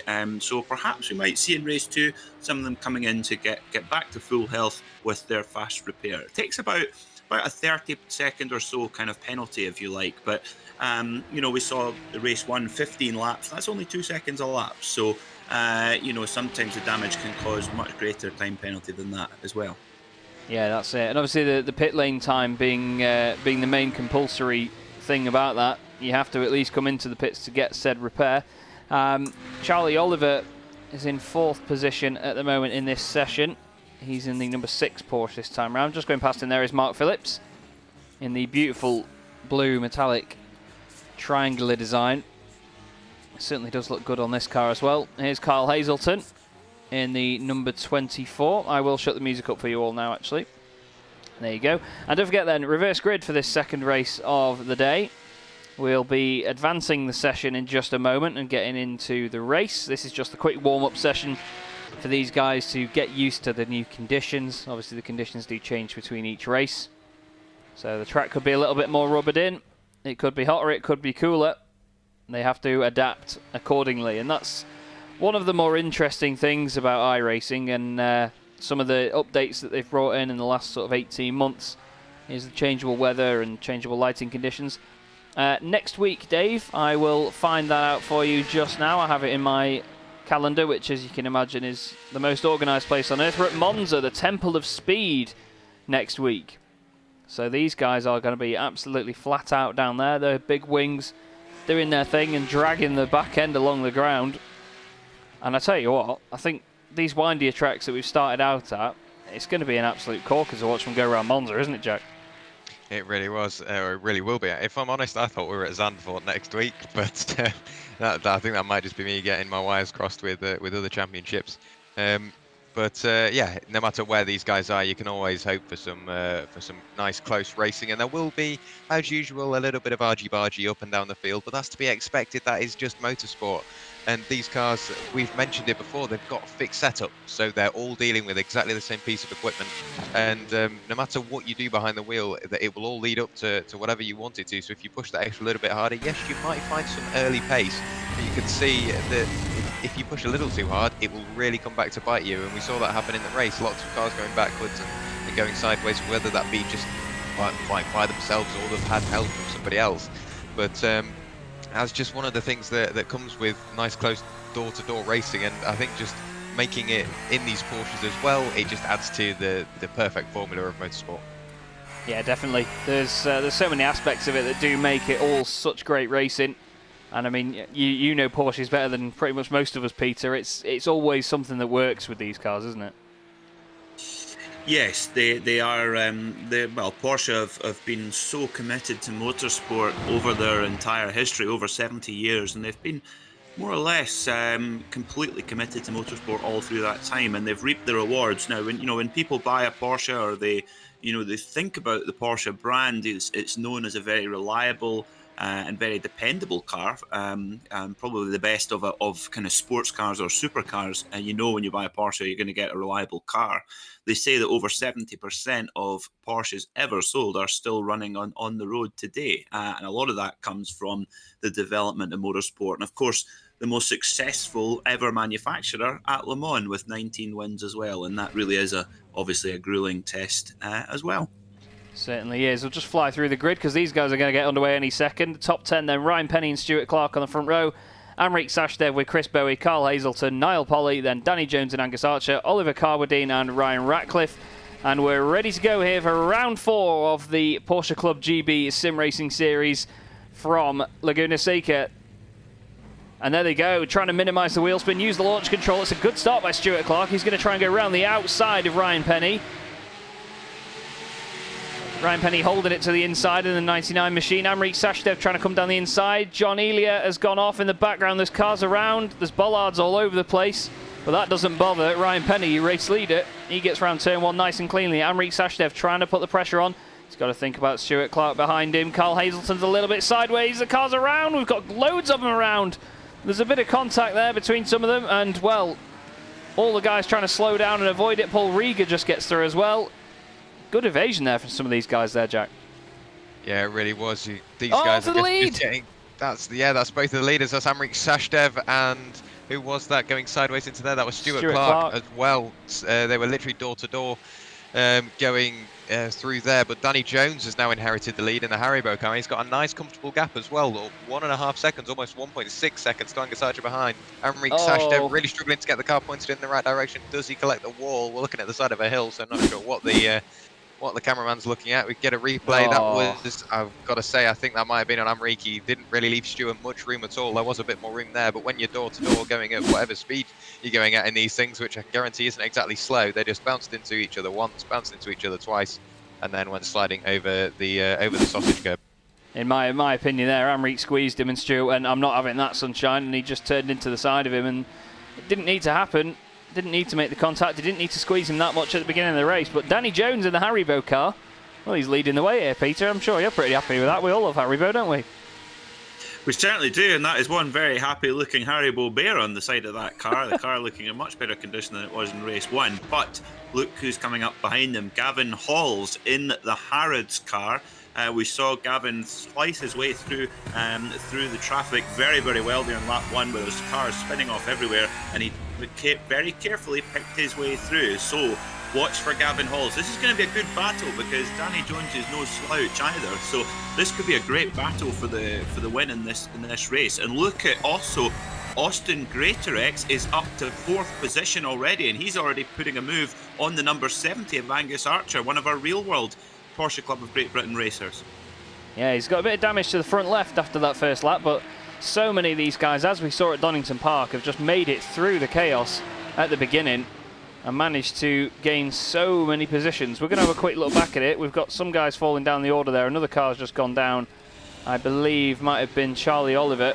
So this is Austin's start then. Oh, Luke Holroyd has a nightmare. Hits Mark Phillips. Austin at the bottom of your screen there in the lime green car. And look, there's a big checkup. Oh, wow, I think that was one of our newcomers. Paul Rieger gets a smack in the side as well. And it's just the awareness from these guys. They're diving out of the way of incidents, not knowing who's around them by the look of it. And I mean, you see it a lot. Oh, there's the Manti Racing car caught up with Baxter Jones as well.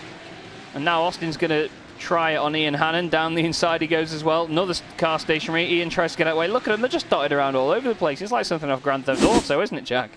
It really is. It wasn't really Laguna Seca, it's more Laguna Car Park because there was just Porsches pretty much everywhere. And I'm just looking at the timing screen. Literally the top 10 have all gained plenty of positions. Danny Jones, our current leader, has gained 6. Gavin Halls 13, Austin Greatorex 20.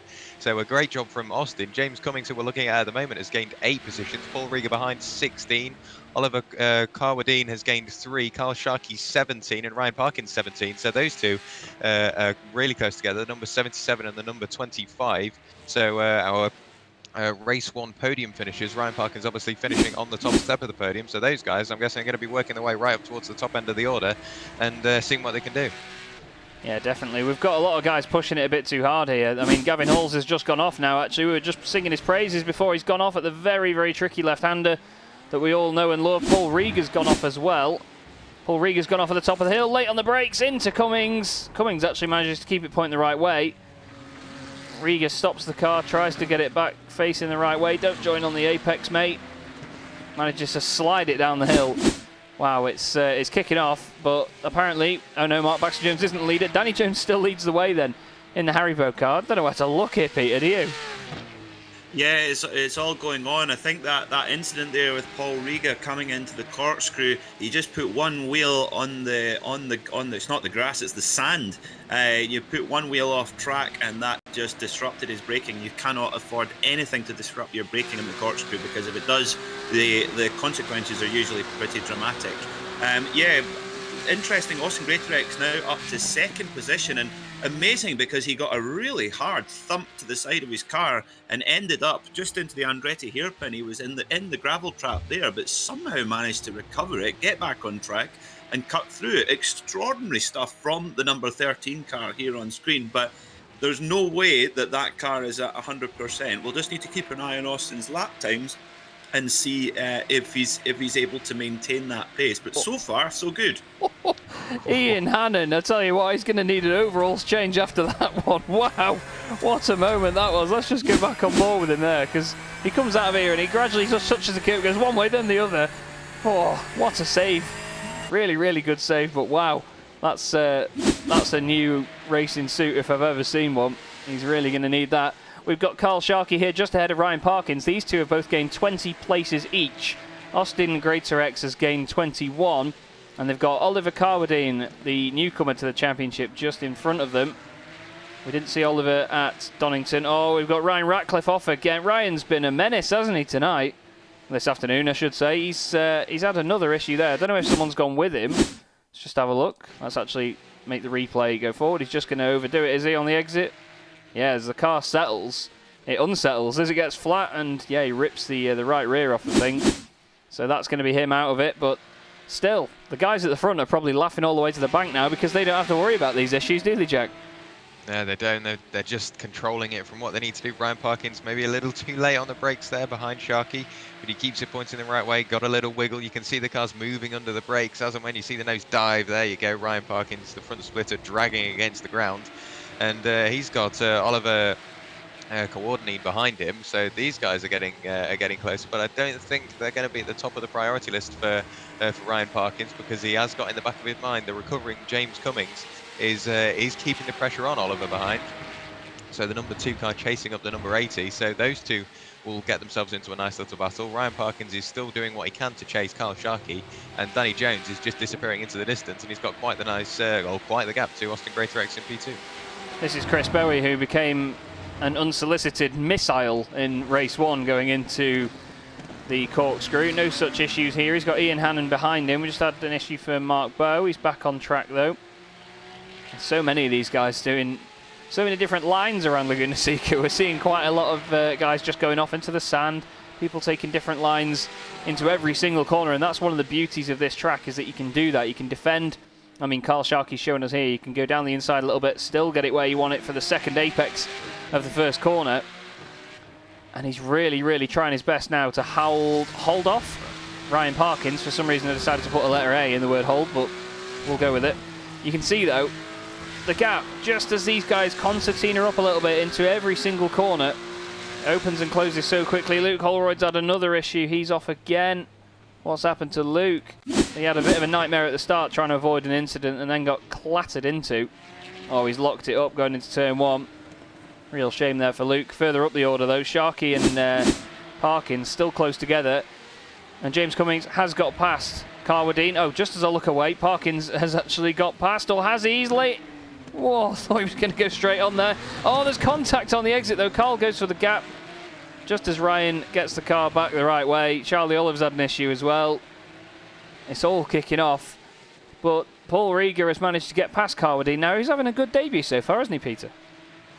Yeah, Paul's recovering well. He had like you say, a slightly tricky day at Donington Park last Sunday, but yeah, he's having a much better day of it today. Now that move at the corkscrew there, that was a big move from Ryan Parkins there, and really that he had to really make any move on Carl Sharkey is always a difficult one. Carl is very good at defending his position, and of course, as we saw in race 1, Ryan does have quite a bit more speed in the car, but you've got to make the move stick, and here at Laguna, very tricky, and Carl's very good at defending his position, so Ryan had to, that was seriously risky to take a really big late move into the corkscrew, and he did get it done.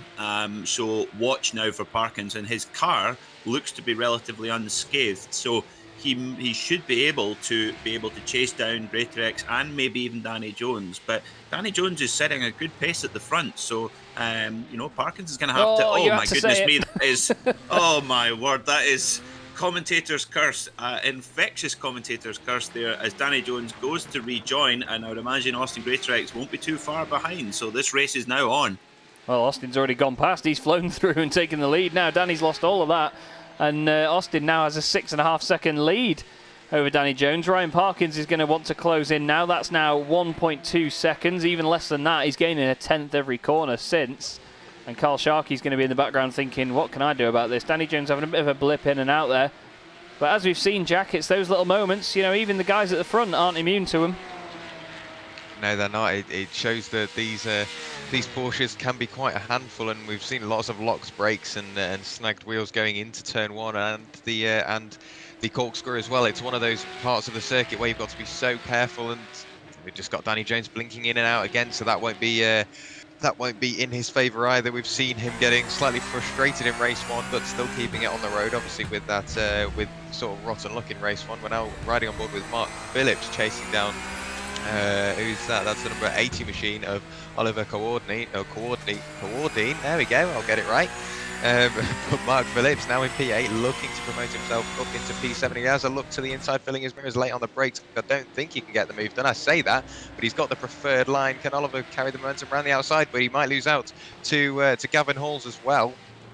So that's not the greatest position for Oliver at the moment, and he's just slowed himself down. So Mark Phillips got the move done. He's got himself quite a nice gap already to Gavin Halls. Gavin gets the move done as well, and Oliver's just dropping back even further. So Gavin Halls gains 7 positions. We saw him leading the race for a little while, or getting very, very close at the top end. This is Danny Jones. Is he defending from Ryan Parkins? He's indeed. Can Ryan Parkins get the move done? He does it again though, late on the brakes, and overshoots the carousel. Yeah, he tried to go a little bit later just to sort of get the move back, and it didn't work. And to be honest, I mean, after making a mistake there earlier, it's not something that you should really try and do. You need to rebuild your confidence around there. Gavin Halls has got past Oliver Carwadine now. Oliver, the only car at the moment that is where he started in the field. We'll show you the gains and drops on the left-hand side. Austin Greatorex in the race lead, gaining 22 positions to get there. Oliver really closing to Gavin on the brakes there. You can just see how many some of these guys have dropped. Our pole sitter Ryan Penny has dropped down to 15th after that incident before with Amrit Sashdev. Mark Phillips has gained 13 places here. James Cummings has gained 7. James is a bit under the radar at the moment, isn't he, Peter? He's having a really, really good drive in 5th place.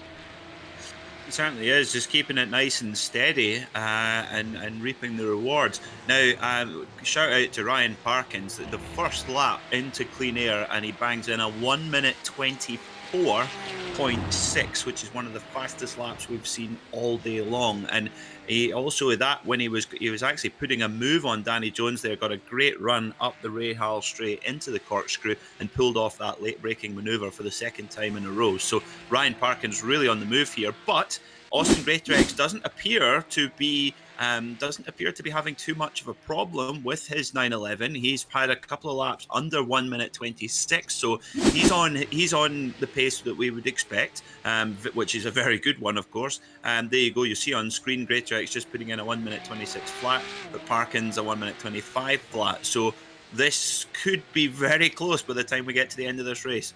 Certainly could. Our pole sitter's had an issue in the meantime. This is Ryan Penny. Over the crest into the corkscrew. Car was a bit unsettled on the way in. He gets on the brakes again. Oh, he hops it over there. And is he going to lose it, getting it turned around? He is. Oh, there's a hit as well. That was number 6 of Charlie Oliver going into him there. Stays on the brakes and gets going again. But yes, that gap at the lead is really coming down. There is Parkins in the background. So Greatorex, unlucky 13, isn't so unlucky at the moment for him. We could see him on the way to a win. I mean, there's only 6 minutes to go. Whether Parkins can keep the pace up, we'll have to see, but like Peter said, a 1:24.6, that's almost qualifying pace. His pole time was 1:24.5. So incredible speed from him at the moment. Danny Jones is still in 3rd place after his mistake earlier on. So he's on for a podium. He's got 1.1 seconds. Yeah, 1.1 seconds over Carl Sharkey there. Just had a blip on my timing screen. It changed around a bit. Luke Holroyd is chasing down Paul Stout in the Manthey racing car. 2 classic Porsche liveries together on stream here, Peter. That's a nice little revival for it, isn't it? It is, yeah. The Manthey racing car, the one in front there, they call it Grello, the green and yellow of Manthey Racing. And for those who haven't seen it, the Porsche released a month or so ago a wonderful documentary called Endurance, where last year the Le Mans 24-hour and the Nürburgring 24-hour actually ran on consecutive weekends, and actually with the calendar workaround this year, it's going to be the same this year as well. And that Manthey racing car is always up there in the Nürburgring 24 hours. And the opening stint, that Manthey racing car, it was driven by the Frenchman Kevin Estre, and you have never seen driving round the Nordschleife than you do with Kevin Estre. It is just 100% attack all the time, and he actually passes somebody on the grass going down the long back straight there, which is a move that only aliens like him can take on. So if you're a Porsche fan or even just a fan of racing, check that out on YouTube, Porsche Endurance documentary. And in the meantime as well, we saw the move and Luke Holroyd got past Paul Stout then going down the hill. Dan Bathy, we've just seen him overtake, I believe it was Carl Hazelton in the 24. Charlie Oliver's come in the pit lane here. He's actually on his way out with the pit lane now. Back around he goes, just out in front of the number 24 there of Carl Hazelton. Not quite sure if he had some sort of issue going down the straight and then cut out in front. Not quite sure how he managed that, but good effort all the same. The race lead now is down to 3.7 seconds between these two. Ryan Parkins You can see in the bottom right of your screen there, that is a live update as well to the nearest thousandth. 3.4 coming into the 3.3s every corner. Parkins is just gaining a tenth or so here and there. And it looks like it's going to be a case of when, not if here, Jack. But do you reckon he'll have enough time?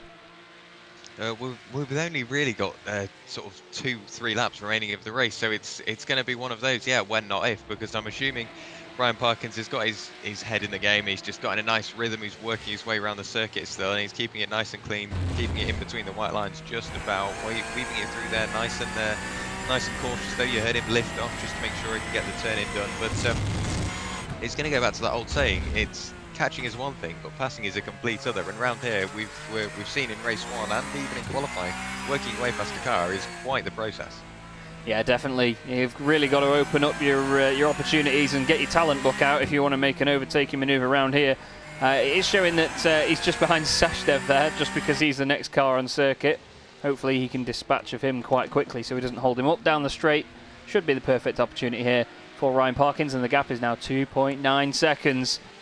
Getting ever and ever closer. And James Cummings here is on the back of Paul Rieger here, Peter. This could turn out to be a good battle as well.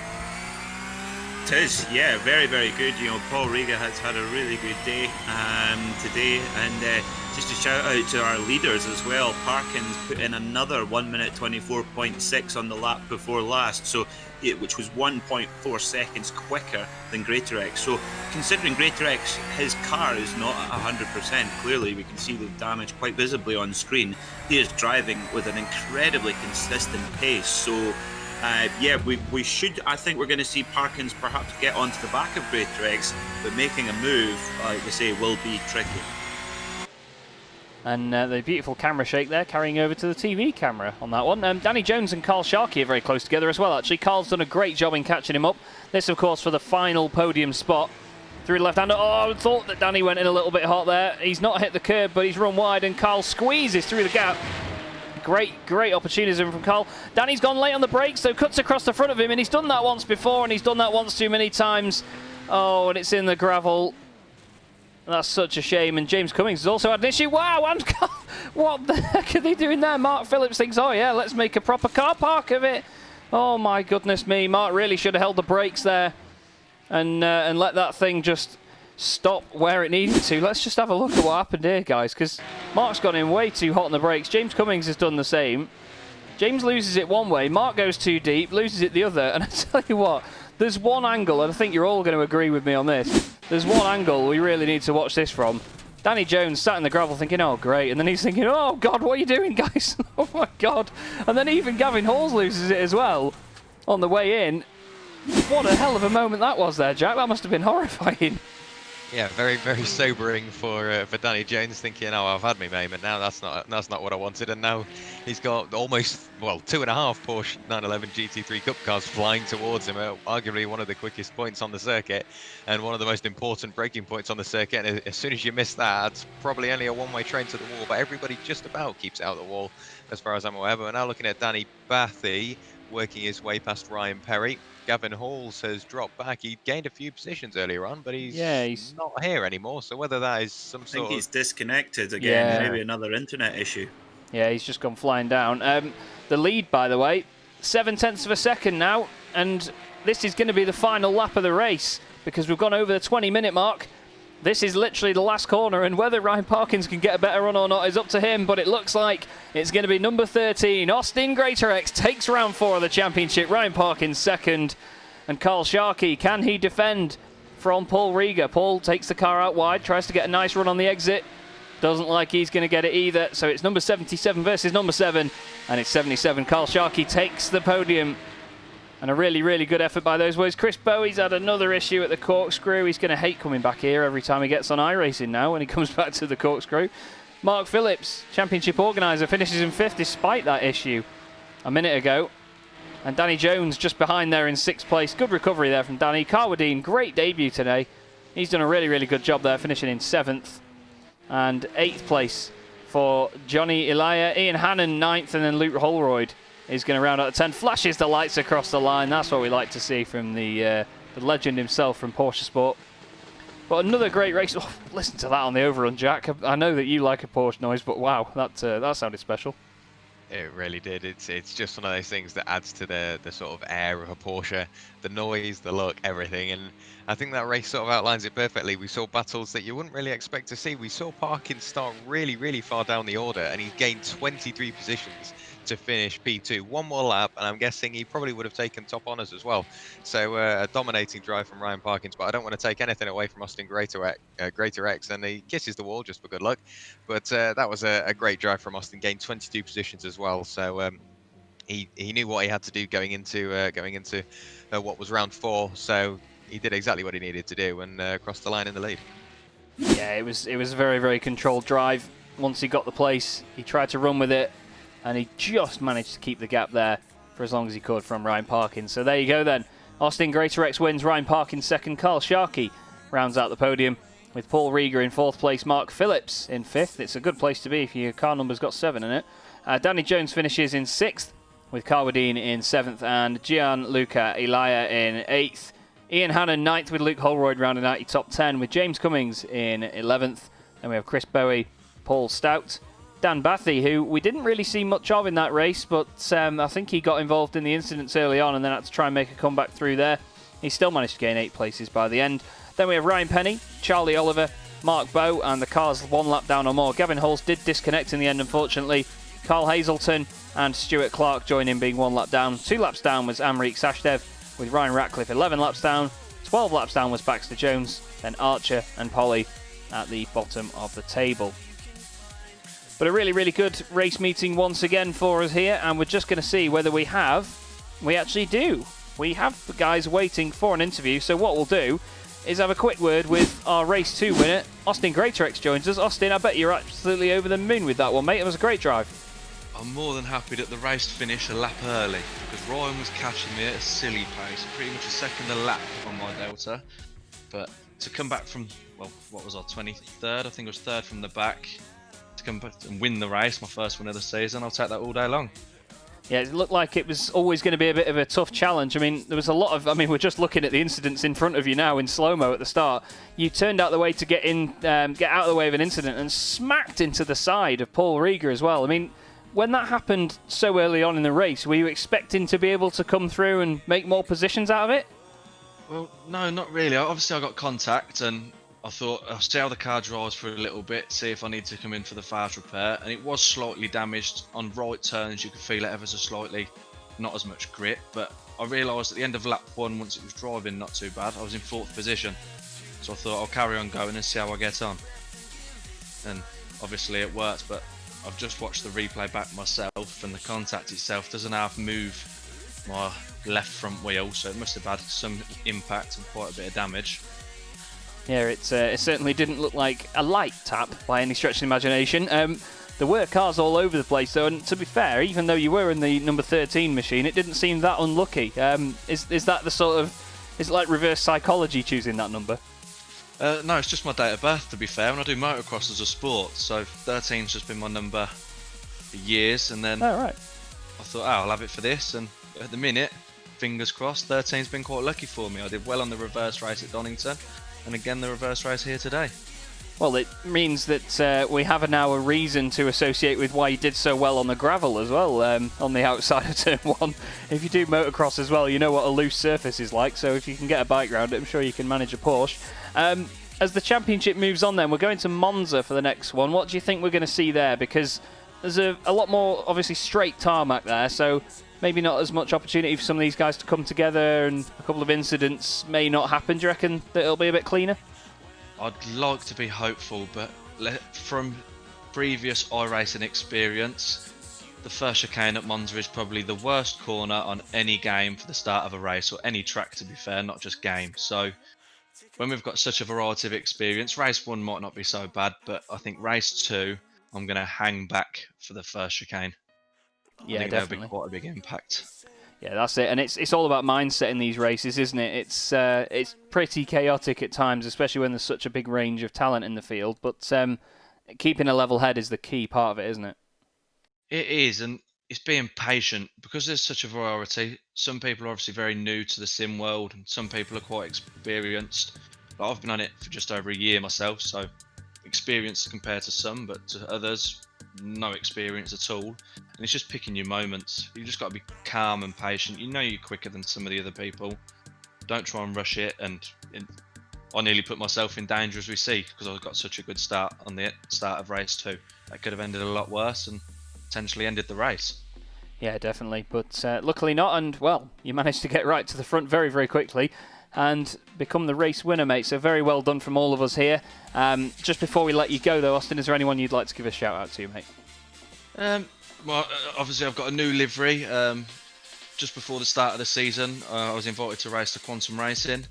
So I'd like to give them a very good thank you. I've not done a lot with them yet, and the livery for some reason didn't load last week, but obviously they'll be supporting me, and from the future I'll be going with them. And then Cobra Motorsport, the seat manufacturer. I'm very good friends with the owners there. They supply me with my actual seats for my sim rig, real life cars and stuff, so I'd just like to give them a big thank you. Smashing. And then for Mark and Carl and everyone else at the club that does what they does behind the scenes for this and giving us something to look forward to on the Sunday and take part in. Cracking. Well, good to see you, Austin, and very well done today, mate. I'll let you go and enjoy the moment, and we'll see you at Monza. Thank you very much. Have a good day, gents. Cheers. And what we'll do as well then is drag in our Race 1 winner, Ryan Parkins, and I'll leave you in the very capable hands of Peter MacKay. Ryan, a great drive through the pack again in the reverse grid race for second place, and of course a brilliant win in race 1. How was your day today at Laguna Seca? Great, really enjoyed it. Except for my my start in the first round, round 3. The wheels just kept spinning and spinning, and I was like, oh no. But that was really good. Everyone was really fair and drove really well. Yeah, you certainly did. How tricky, from the driver's perspective, how tricky is it to avoid the kind of calamities that we're seeing throughout the races? Yeah, in the reverse grid, obviously I started at the back. I just held for like half a second before I hit the gas on the green. And even then I was on the grass, on the sand, and then there's a big crash, and then people got off everywhere. And it's quite intense actually. You're just trying to just survive those first parts and just get ready to slam the brake on, don't spin it really. But it's so difficult as well as you're going around, the track's warming up and you're really struggling for understeer. And if you had any damage, I don't know if you had any damage or not. I had a close call with Carl Sharkey at one point, and yeah, I was quite scared. Had a massive noise, but hopefully I didn't hit him. Yeah, so I saw that you made 2 brilliant moves, one on Sharkey, and I think the next one, it was perhaps Danny Jones. You made 2 big moves into the corkscrew. That's not an easy move to pull off, is it? No, it's really difficult. It's just that I got a good run on them coming out of that little one with a little red hump. That's really frustrating, that little bump. But then they both push wide, and you just got to risk it, and it's quite hard to overtake it in the other corner here unless you really, so difficult. I think on the first one, my rear really stepped out and I was facing right for a moment. My heart rate shot up quite quickly on that one. I can imagine, yeah. But you've managed to avoid too much trouble today with the great results and leading the championship as well. So well done for that. We're off to Monza next time. Is that a track that you enjoy? Yeah, I really like that track. It's obviously, I think Austin said it's going to be really tricky in turn 1. But then after that, it's just going to be drafting all the way. That's going to be really tricky to even pull out a gap there. And obviously the braking on these cars is so tricky. Yeah, it just locks the front and the rear quite well. You really have to manage a brake bias, I think, in it to every corner. But I'm really looking forward to that. It's going to be quite a tough race, especially the fuel load as well, because the fuel's at the front. The fuel tank's at the front of the car, so you drop weight throughout the race and lose weight on the front. So you've got to brake a tiny bit more every few laps just to keep the weight distribution in the car. It's tricky. Yeah, and of course, in the race 2 there today, you had some fantastic pace late in the race. So I suppose that was managing that fuel load and adjusting must have been really important to put in the laps that you did. Yeah, in the end, I was changing, going up to that red bump is, changing the brake bias there, changing again, going rearward to the corkscrew, and then after that, going forward again. And it's just trying to have to keep remembering that, dodge people and try and put a good time in, but it's really good. Hopefully, everyone will have a better pace throughout the week for next week. I'm sure they will. Certainly, we've seen improvement throughout the series, and we will as we go on. So, thanks very much for coming in to chat to us, and we look forward to seeing you at Monza next Sunday. Cheers, guys. Thank you for the broadcast. It's great. Cheers, Ryan. So that brings us then to the end of the race meeting. Just final thoughts. We'll start with you, Jack. What did you make of that one? It was almost Donington Park-esque. It's one of those things. There was a bit of argy-bargy throughout the race, and it got slightly rough and tumble at different points throughout race 1 and race 2. But at the end of the day, there was some great battles throughout, and whether it be for the lead or for right down the bottom of the order, it just produces some absolutely amazing racing, as we would expect to see in these cars. So I'm just really looking forward to rounds 5 and 6. And speaking of rounds 5 and 6, Peter, there's going to be a lot of mind games, as Ryan just mentioned there, a lot of drafting going on next time round. It's going to be interesting to see how they approach that, isn't it? Yeah, he's absolutely spot on there. The first thing when you think about Monza, you think about drafting, and it is pretty important in these 911 GT3 Cup cars. So what that's going to allow is more drivers to be up in the lead pack, because as Ryan says, it's hard to make a breakaway. So that should give us some great racing. And also, with the exception of turn 1, Monza is a little bit more of a friendlier track for some of our less experienced drivers. So hopefully we'll see a wee bit cleaner racing at Monza as well. So thoroughly looking forward to it, and we'll be keeping an eye on the guys in the paddock throughout the week, as they've all been practicing a lot during the week. And you know what the great thing is about these drivers is that the top guys are doing everything they can to help out some of the more inexperienced guys with coaching and things like that. So big props to them, guys like Matthew Donington, Ryan Parkins, etc. They've really helped those who are trying to get up to pace do that. So well done to them, and looking forward to seeing the racing at Monza for the next 2 rounds. Yeah, it certainly will be a belter. Don't forget, join us the same time next week, 1:30 British Summer Time on Simracersworld TV, where you can hear me, Jack and Peter go over all the action again in the Porsche Club GB Sim Racing Series. I've been Chaz Draycott, your host for the evening, and Jack and Peter have done an awesome job as always. We'll see you in a week's time.